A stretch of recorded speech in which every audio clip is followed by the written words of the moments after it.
那个顾师兄会这样做，我并不意外。城建大会的日期已经定好了，据说就连别的宗派都在议论，是该去见见他了。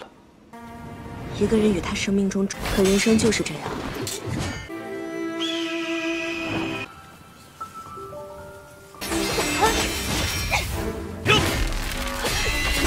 但我们还不是一样做了。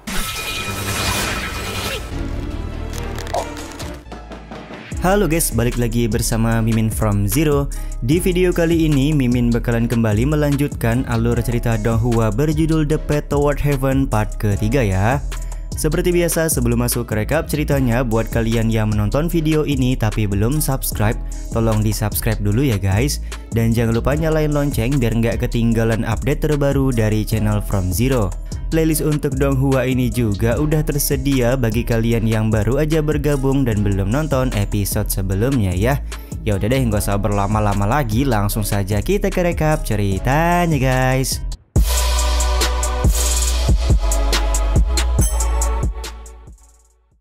Episode kali ini dimulai dengan kedatangan Liu Shisui ke tempat tinggal Jing Jiu untuk melakukan pekerjaan rumah. Dia juga meminta tuan muda Jing Jiu untuk tidak marah kepada senior Guhan karena menurut Liu Shisui senior Guhan merupakan orang yang baik meskipun sifatnya cukup tegas. Panggilan senior Guhan tentu saja membuat Jing Jiu merasa heran. Liu Shisui kemudian memberikan penjelasan seharusnya dia memanggil Guhan dengan sebutan guru, tapi karena bakat Liu Shisui yang luar biasa maka Guhan memberikan izin Liu Shisui memanggilnya dengan sebutan senior jika sedang berada di luar. Dengan polosnya Liu Shisui mengajak Jing Jiu untuk berkenalan dengan senior Guhan. Dia meyakini senior Guhan pasti akan senang kalau mengetahui sebenarnya pemahaman Jing Jiu di atas rata-rata. Ekspresi dari Liu Shisui pun langsung berubah setelah melihat Jing Jiu tidak memberikan reaksi apapun kepada tawarannya. Untuk itulah Liu Shisui kembali berusaha meyakinkan Jing Jiu dengan memberikan penjelasan kalau puncak Liang Wang merupakan puncak yang sangat keren. Diketahui puncak Liang Wang hanya diisi oleh murid generasi ketiga dan tidak mempunyai guru ataupun para tetua. Semua itu karena tiap guru dari puncak lain akan bergiliran mengajar di puncak Liang Wang. Pada artinya ketika memasuki puncak Liang Wang, Liu Shisui bisa mempelajari jurus pedang dari 9 puncak sekte Qingsan. Selain itu, tugas puncak Liang Wang adalah berpatroli jika ada penyusup dari hutan abadi atau siluman dari dunia bawah. Bahkan mereka juga yang mewakili sekte Qingsan dalam festival Plum yang diadakan 10 tahun sekali. Dari semua penjelasan yang dikatakan oleh Liu Shisui, bocah kecil ini hanya mendapatkan jawaban singkat, padat dan jelas dari Jing Jiu. 因为我不喜欢梁望风。 Setelah mendapatkan jawaban dari Jing Jiu, Liu Shisui pun kemudian pulang dengan lesu karena dia merasa heran kenapa tuan mudanya tidak menyukai puncak Liang Wang dan kenapa membenci senior Guhan. Belum dijelaskan faktor apa yang pada akhirnya membuat Jing Jiu tidak menyukai puncak Liang Wang. Bahkan jika Guhan merupakan orang suci, Jing Jiu pun tetap tidak boleh menyukainya. Hari-hari berlalu, Liu Shisui selalu berlatih keras di sungai pavilion Shijian ketika siang hari. Malam harinya Liu Shisui akan datang ke tempat tinggal Jing Jiu untuk membantu bersih-bersih. Jing Jiu memang tidak mengucapkan sepatah kata pun, tapi dia begitu memperhatikan apa yang terjadi kepada Liu Shisui, termasuk badan Liu Shisui yang penuh dengan memar. Dijelaskan bahwa sekte Qingsan mempunyai formasi gunung Qingsan yang membuat sekte ini selalu berada di musim semi. Hanya ketika sedang turun salju saja formasi gunung Qingsan dibuka sedikit atas permintaan dari puncak Qingrong. Pada saat salju sedang turun malam hari, seorang senior Liu Shisui dari puncak Liang Wang bernama Ma Hua mendatangi kediaman Jing Jiu. Kedatangan Ma Hua ini karena dia mendapatkan perintah dari Guhan untuk menyampaikan sebuah pesan yang melarang Jing Jiu untuk bertemu dengan Liu Shisui. Jing Jiu sendiri tidak kaget kalau Guhan melarangnya bertemu dengan Liu Shisui, tapi dia cukup kaget karena Ma Hua mengajaknya untuk bergabung ke dalam puncak Liang Wang. Tapi tentu saja permintaan Ma Hua langsung ditolak mentah-mentah oleh Jing Jiu. Monyet-monyet hutan yang selalu bermain di rumah Jing Jiu juga tampak meminta Ma Hua untuk segera pergi dari tempat ini. 那个顾师兄会这样做，我并不意外。 Beberapa hari kemudian, Liu Sisui datang ke kediaman Jing Jiu untuk melakukan tugas harian. Tampak Liu Sisui ingin berbicara sesuatu hal tapi dia merasa sungkan kepada Jing Jiu. Karena mereka berdua tidak ada yang bicara duluan, maka sampai Liu Sisui pulang mereka berdua tidak saling berbicara satu sama lain. Jing Jiu menganggap malam ini adalah malam terakhir Liu Sisui mendatangi kediamannya, dan beberapa malam kemudian Liu Sisui tampak hanya mondar-mandir di depan halaman tanpa masuk ke dalam rumah. 柳10岁来到我的洞府外，没有走进来。 Singkat cerita, Yusan dan Yuansan pergi mendatangi kediaman Jing Jiu karena mereka berdua sudah berhasil menjadi murid dalam sekte Qingsan.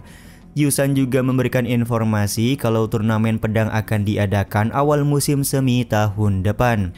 Pada turnamen pedang kali ini tentu saja orang-orang paling menunggu penampilan dari Zhao Layu. Bahkan sekte-sekte lain juga sangat penasaran Zhao Layu akan memilih puncak mana setelah turnamen pedang nanti. Selain itu, penampilan dari Liu Sisui juga ditunggu-tunggu oleh banyak orang. Saat ini Liu Sisui sudah mencapai tahap alam jaga keseimbangan. Jika berhasil mendapatkan pedang, maka dia akan menjadi murid kedua termuda sepanjang sejarah setelah Zhao Layu. Mendengar semua cerita dari Yusan dan Yuansan, Jing Jiu pun menyadari kalau dia harus segera bertemu dengan Liu Sisui. 惩戒大会的日期已经定好了。据说就连别的宗派都在议论。 是该去见见他了。 Keesokan harinya, Jing Jiu pergi untuk menemui Liu Sisui yang sedang berlatih di sungai Pavilion Shijian. Tentu saja kedatangan Jing Jiu ke sungai Shijian membuat semua orang menjadi heboh. Di satu sisi Guhan masih bersikap seperti biasanya dengan melarang Liu Sisui untuk berkomunikasi dengan Jing Jiu. 有事， 不关你事。 已经半年了。 Guhan pun berbicara selama setengah tahun ini Jing Jiu tidak ada perkembangan sama sekali, tapi dia hendak mengambil pedang milik pamanmu. Apakah kau pantas? Ucap Guhan bertanya kepada Jing Jiu. Dengan jawaban singkat, Jing Jiu berkata kalau dia pantas untuk mendapatkan pedang dari pamanmu. Ternyata kedatangan Jing Jiu ke sungai Shijian karena dia ingin memberikan pil Suanji kepada Liu Sisui. Di saat yang sama ada seorang tetua puncak Qingrong bernama Mei Li menyambung pembicaraan. Mei Li menganggap cara setiap orang dalam berkultivasi bukanlah urusan Guhan. Bersamaan dengan itu, Lin Wuzi dan seorang guru bernama Mochi juga ikut nimbrung dengan meminta Guhan untuk tidak ikut campur urusan kultivasi dari Jing Jiu. 也轮不到你吧？你自己决定今后如何走。 Karena sudah banyak yang datang ke sungai Shijian, maka Jing Jiu langsung pergi meninggalkan lokasi dan tidak memberikan pil Suanji kepada Liu Sisui. Di saat yang sama, Mei Li memberikan saran agar Jing Jiu cepat mengambil pedang pamanmu agar dia bisa mengikuti turnamen pedang sekte Qingsan. 哦，好吧。 Setelah Jing Jiu pergi, Lin Wuzi menyampaikan keinginan kepada Mei Li bahwa puncak Tian Guang mau merekrut Jing Jiu sebagai murid mereka. Akan tetapi Mei Li menolak karena keinginan puncak Tian Guang pasti hanya didasari oleh keinginan junior Mochi saja. Jika guru sekte puncak Tian Guang yang memerintahkan untuk merekrut Jing Jiu, barulah puncak Qingrong akan menuruti keinginan dari Lin Wuzi. Tentu saja hal ini membuat Mochi sangat kesal kepada senior Mei Li karena dia begitu menginginkan Jing Jiu masuk ke puncak Tian Guang. 不进我们这儿，还能进哪儿？ Sementara itu, Jing Jiu berniat memberikan pil Suanji kepada Liu Sisui di lain waktu. Seketika Jing Jiu teringat semua perkataan Guhan kepadanya barusan.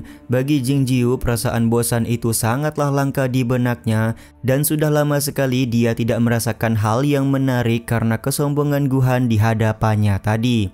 Dulu Jing Jiu biasa merasakan perasaan seperti ini, jadi kalau dia tidak menyukai seseorang pasti dia akan membunuhnya dengan pedang. Tentu hal tersebut tidak bisa dilakukan oleh Jing Jiu pada saat ini karena kesalahan Guhan juga bukan kesalahan yang sangat berat. Dan alasan yang lebih penting adalah kalau ingin membunuh seseorang maka dia harus mempunyai pedang. Karena tidak punya sebuah pedang maka Jing Jiu juga tidak bisa mengikuti turnamen pedang yang akan diadakan oleh Sekte Qingsan. Seketika pedang tanpa pikiran langsung bergerak seakan meminta Jing Jiu untuk menggunakannya sebagai pedang di turnamen sekte nanti. Tapi Jing Jiu tidak akan menggunakan pedang tanpa pikiran karena dia sudah berjanji untuk mengambil pedang Xiao Mo atau Paman Mo. 看来总不能用你，我答应了小魔。 Singkat cerita, malam harinya Jing Jiu naik ke puncak Yunxing untuk mengambil pedang milik Paman Mo. Tanpa kesulitan yang berarti, Jing Jiu berhasil melangkah naik ke puncak Yunxing hingga bertemu dengan Zhao Layu. Ketika Zhao Layu mengetahui orang yang dihadapannya adalah Jing Jiu, dia lekas berkata kalau Jing Jiu tidak setampan yang dikatakan oleh orang-orang. Dan inilah jawaban yang diberikan oleh Jing Jiu. 可能是传闻太夸张。 这就是我与他的第一次相见。 Yap, momen ini adalah pertemuan pertama Zhao Layu dan Jing Jiu. Zhao Layu mengira kalau dirinya hanya bertemu dengan seorang murid biasa yang terlihat tampan, tapi pada nyatanya dia bertemu dengan orang yang selama ini dia begitu kagumi. Setelah Jing Jiu melanjutkan perjalanan untuk mengambil pedang Paman Mo, tiba-tiba saja ada seorang guru bernama Zuo Yi dari puncak Bihu yang melakukan serangan kepada Zhao Layu. Pada saat Zhao Layu sedang disibukkan oleh Zuo Yi, di saat itulah pedang besar Paman Mo berhasil didapatkan oleh Jing Jiu.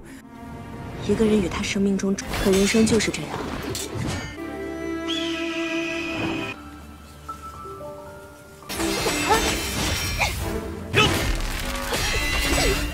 Pertarungan yang sedang terjadi antara Zhao Layu dan Zuo Yi juga terlihat jelas dari mata Bang MC kita.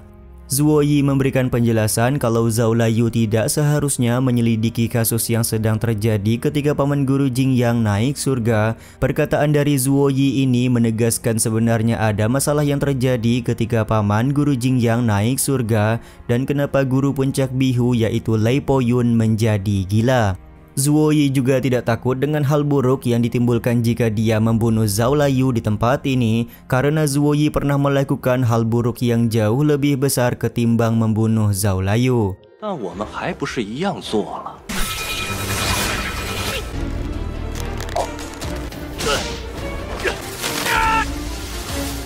Pada saat Zuo Yi hendak melakukan serangan pedang kuatnya kepada Zhao Layu, di saat itulah Jing Jiu menggunakan pedang Paman Mo langsung menebas leher Zuo Yi di atas udara.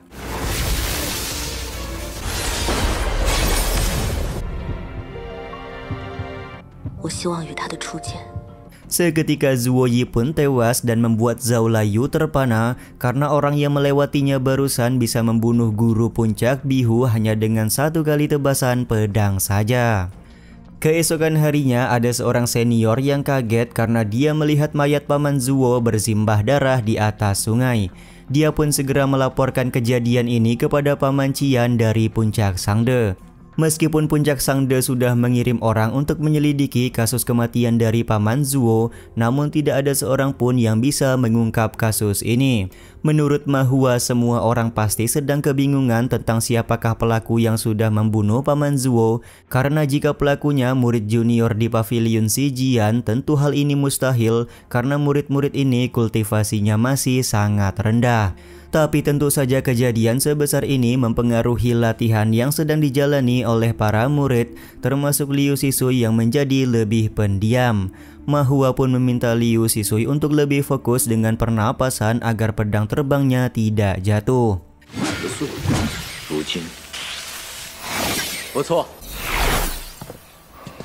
Sementara itu, ada dua orang junior yang mendatangi Ma Hua untuk dimintai keterangan mengenai kematian dari Paman Zuo. Ketika Ma Hua sedang fokus memberikan keterangan, di saat itu pula Liu Sisui kehilangan fokus dan hampir terkena serangan pedangnya sendiri. Masih juga beruntung Ma Hua punya refleksi yang cepat untuk menghalau pedang Liu Sisui.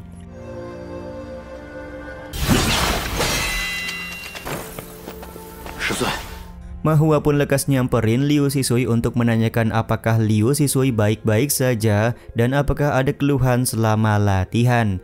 Liu Sisui berkata kalau dia baik-baik saja, padahal sebenarnya ada kegundahan hati yang sedang dipendam oleh anak ini.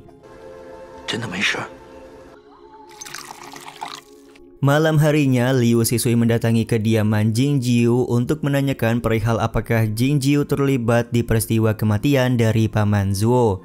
Apakah kau mengira aku memang bisa membunuh orang itu? Tanya Jing Jiu kepada Liu Sisui. Liu Sisui kemudian menjelaskan dia mendapatkan kabar dari senior Guhan kalau leher Paman Zuo tertebas dengan sangat rapi. Pelakunya pasti seorang ahli atau menggunakan pedang legendaris yang sangat kuat. Liu Sisui masih ingat betul bahwa keahlian dari Jing Jiu adalah memotong. Terlebih lagi kemarin malam Liu Sisui datang ke rumah ini tapi Jing Jiu tidak ada. Jadi dia sangat gelisah kalau tuan mudanya terlibat di dalam kematian Paman Zuo. 那个死了的师叔，你说过你最擅长的就是公子，你去哪里了？ Mau tidak mau, di sini akhirnya Jing Jiu mengakui kalau dirinya memang benar orang yang membunuh Paman Zuo. Sontak jawaban ini membuat Liu Sisui terenyuh dan termenung sembari bertanya siapakah sebenarnya tuan muda Jing Jiu ini. 那个人是我杀的。到底是什么人？ Siapakah aku sudahlah tidak penting, kamu bisa melaporkan kejadian ini kepada semua orang atau bahkan melaporkannya kepada Guhan.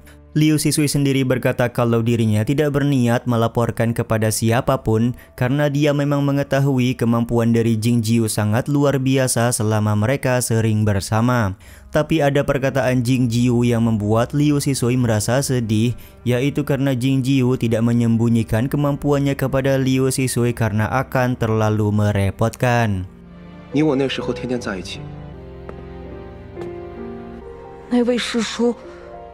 Sebelum Liu Sisui pergi, dia benar-benar ingin memastikan apakah Paman Guru Zuo adalah orang yang jahat atau bukan. Semua ini ditanyakan oleh Liu Sisui karena dia cukup mengenal tuan mudanya yang tidak akan membunuh tanpa sebuah alasan. Sejenak Liu Sisui pun menjadi tenang setelah mendengar Jing Jiu berbicara kalau Paman Zuo adalah orang yang jahat menurut sudut pandangnya. Setelah Liu Sisui pergi, Jing Jiu berencana menemui Zhao Layu besok pagi. Singkat cerita, keesokan harinya dengan membawa apel, Jing Jiu berniat pergi ke puncak Yunxing. Tentu saja kepergian Jing Jiu membuat para murid yang sedang berlatih menjadi penasaran. Semua murid kemudian berkumpul di halaman bawah puncak Yunxing sementara Jing Jiu sudah naik ke atas. Lagi dan lagi keberhasilan Jing Jiu naik ke atas puncak Yunxing membuat murid-murid lain heran karena mereka baru pertama kali melihat Jing Jiu naik tapi dia sudah bisa naik sejauh itu. Sementara itu ternyata Lin Wuzi dan Mei Li juga sedang mengawasi Jing Jiu yang sedang naik ke puncak Yunxing. Sepertinya persaingan antara puncak Tianguang dan puncak Qingrong akan semakin ketat untuk mendapatkan jasa Jing Jiu sebagai murid.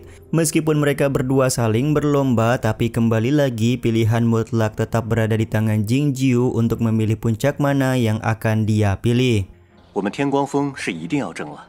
他好意思收这孩子为徒吗？ 去哪里还不得看他自己的意思。 Setibanya di tempat, Zhao Layu tampak kesal kepada Jing Jiu karena mayat dari Paman Zuo hanya dibuang ke dalam sungai saja. Jing Jiu pun lekas meminta maaf karena dia sudah lama tidak membunuh orang, jadi lupa harus bertindak seperti apa. Tidak hanya membawakan buah saja, ternyata Jing Jiu juga membawa pil penyembuhan untuk Zhao Layu karena dia tahu gadis ini terluka ketika bertarung melawan Paman Zuo kemarin. Sebelum Jing Jiu pergi, dia berkata bahwa dulu dia juga tidak pernah mengubur orang yang dia bunuh. Sontak hal ini pun menjadi pertanyaan bagi Zhao Layu, apakah Jing Jiu tidak takut jika ada orang lain yang akan membalas dendam kepada Jing Jiu nantinya. Jing Jiu berkata memang ada beberapa orang yang mencoba untuk balas dendam, tapi setelah itu tidak ada yang berani lagi untuk datang membalas dendam kepadanya. Entah karena apa tiba-tiba saja Zhao Layu tersenyum karena kata-kata yang singkat dan padat dari Jing Jiu ini. Beberapa saat kemudian, murid-murid yang menunggu Jing Jiu turun merasa kecewa karena Jing Jiu tidak membawa pedang setelah dia menaiki puncak Yunxing. Setelah kembali ke rumah, tentu saja kenaikan Jing Jiu ke puncak Yunxing akan menjadi bahan omongan di seluruh sekte. Dan setelah beberapa hari tidak ada penyelidik sekte atau orang puncak Sangde yang membawa Jing Jiu ke penjara pedang, yang mana pada artinya Liu Sisui tidak memberitahukan kepada siapapun tentang kebenaran kematian Paman Zuoyi di tangan Jing Jiu. Selain itu, dengan kecerdasan Zhao Layu, dia seharusnya mengerti orang yang memiliki rahasia harus menjaga jarak satu sama lain, tapi Jing Jiu tidak menyangka akan ada sedikit penyimpangan di antara mereka berdua. Penyimpangan yang dimaksud oleh Jing Jiu adalah karena Zhao Layu mendatanginya setelah dia selesai berlatih di puncak Yunxing. Sementara itu, Ma Hua sebagai guru dari Liu Sisui memberikan kabar kalau Jing Jiu kembali membuat kehebohan. Liu Sisui pun kemudian bertanya apa kehebohan yang dimaksud oleh guru Ma Hua. Ma Hua menjelaskan setelah Zhao Layu selesai latihan di puncak Yunxing dan menyelesaikan penempaan tubuh dengan kehendak pedang, dia tidak kembali ke Sungai Sijian untuk bertemu dengan para guru, melainkan malah pergi ke kediaman Jing Jiu untuk berbicara satu sama lain. Penjelasan dari Ma Hua tidak membuat Liu Sisui heran karena kemampuan dari tuan mudanya memang sangat hebat, jadi wajar saja jika Zhao Layu pergi untuk mendatangi tuan mudanya. Tapi di satu sisi Liu Sisui sedikit sedih karena Jing Jiu sudah menemukan teman bicara selain dirinya pada saat ini. Setelah Liu Sisui pergi, Ma Hua bertanya kepada Guhan apakah dia akan terus menganggap Jing Jiu sebagai orang yang tidak berguna setelah melihat langsung Zhao Layu bibit tahu alami malah mendatangi seorang pemalas di kediamannya. Ketika hari sedang gelap, para murid dalam mengintip kediaman Jing Jiu karena mereka penasaran apa yang pada saat ini sedang dibicarakan oleh Zhao Layu dan Jing Jiu. Yuan Shan membuat asumsi kalau Jing Jiu jarang sekali bicara atau membuat kehebohan, tapi entah kenapa sekali Jing Jiu bertindak, maka seluruh sekte pasti akan tertuju kepadanya. Ada salah satu murid berkata kalau Zhao Layu sangat menjauhi orang-orang dan bahkan puncak Liang Wang juga gagal untuk memintanya bergabung, tapi kenapa setelah menyelesaikan latihan pedang, Zhao Layu malah mendatangi ke kediaman Jing Jiu seperti ini. Sementara itu Su Yongge menganggap kalau Jing Jiu pasti sudah menyembunyikan kekuatannya selama ini dan diam-diam berkenalan dengan Zhao Layu pada saat di puncak Yunxing, sedari itulah mereka bisa berduaan seperti ini. Terjadi sebuah momen wadidau di mana Jing Jiu meminta Zhao Layu untuk menuangkan air ke dalam gelas miliknya. Tentu saja Zhao Layu menolak sembari memandang ke arah pagar luar untuk membuat murid-murid lain berhenti mengintip mereka. Zhao Layu juga berkata kalau dia merasa cukup heran kenapa Jing Jiu bisa membunuh Paman Zuo dengan begitu mudah pada malam itu. Tapi yang jelas Zhao Layu sadar kalau energi pedang dari Jing Jiu begitu melimpah dan tidak kalah dari energi pedang miliknya. Yang tidak bisa diterima oleh Zhao Layu adalah bagaimana seorang pemalas bisa mempunyai energi pedang sebanyak itu. Tahukah kau kenapa aku pergi ke Sekte Qingsan untuk belajar pedang? Ya karena di Sekte Qingsan tidak pernah melarang muridnya untuk belajar Taoisme dengan cara apapun, ucap Jing Jiu kepada Zhao Layu. Sampai saat ini Zhao Layu masih tidak paham apa yang sebenarnya diinginkan oleh Jing Jiu, tapi jika terus seperti ini maka rahasia dari Jing Jiu akan terbongkar oleh semua orang. Menurut Jing Jiu tidak ada rahasia yang bisa dijaga selamanya, kerucut tajam di bawah kantong juga tidak bisa disembunyikan selamanya, matahari terbit setiap hari tetapi langit tidak mungkin selalu ditutup oleh awan mendung. Jika kau selalu berusaha untuk menyembunyikan cahayamu, itu akan menjadi hal yang sangat sulit dan bahkan bisa dibilang sangat bodoh. Sontak hal ini membuat Zhao Layu beranggapan kalau Jing Jiu menganggap dirinya sebagai matahari. Dia juga bercerita kalau guru-guru puncak Qingrong selama ini menganggapnya sebagai orang yang narsistik. Alih-alih mengomentari cerita Zhao Layu, Jing Jiu malah meminta Zhao Layu untuk mandi dan membersihkan rambut karena dia terlihat begitu berantakan.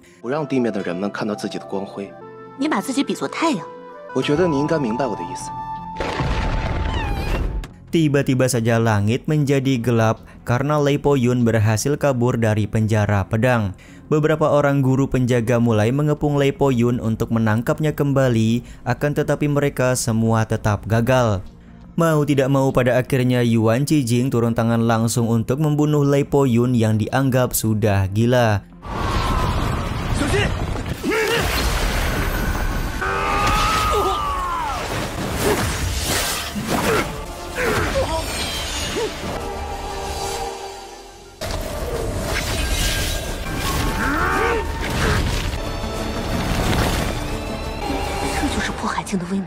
Bisa terlihat kekuatan pedang Yuan Qijing benar-benar sudah berada di tahap yang berbeda. Zhao Layu yang melihat kejadian ini menganggap kalau Yuan Qijing sudah mencapai tahap alam memecah lautan. Jing Jiu kemudian menyambung pembicaraan dengan berkata, sudah lama Yuan Qijing tidak pernah turun langsung untuk bertarung. Seharusnya setelah bertahun-tahun dia sudah berada di tahap puncak alam memecah lautan dan saat ini sudah memasuki tahap alam menembus langit. Tentu saja perkataan dari Jing Jiu ini membuat Zhao Layu merasa heran karena bagaimana bisa seorang murid pemalas benar-benar mengetahui identitas dari Yuan Qijing. Terlebih lagi kenapa Jing Jiu seolah sengaja menceritakan hal ini di hadapan Zhao Layu. Scene antara Zhao Layu dan Jing Jiu ini juga sekaligus menutup episode kali ini ya guys. Sedikit penjelasan tentang turnamen pedang Sekte Qingsan yang diadakan setiap 3 tahun sekali. Turnamen ini merupakan acara 9 puncak Sekte Qingsan untuk memilih murid penerus pedang. Semua murid yang sudah mencapai tahap alam jaga keseimbangan boleh ikut pada turnamen pedang ini.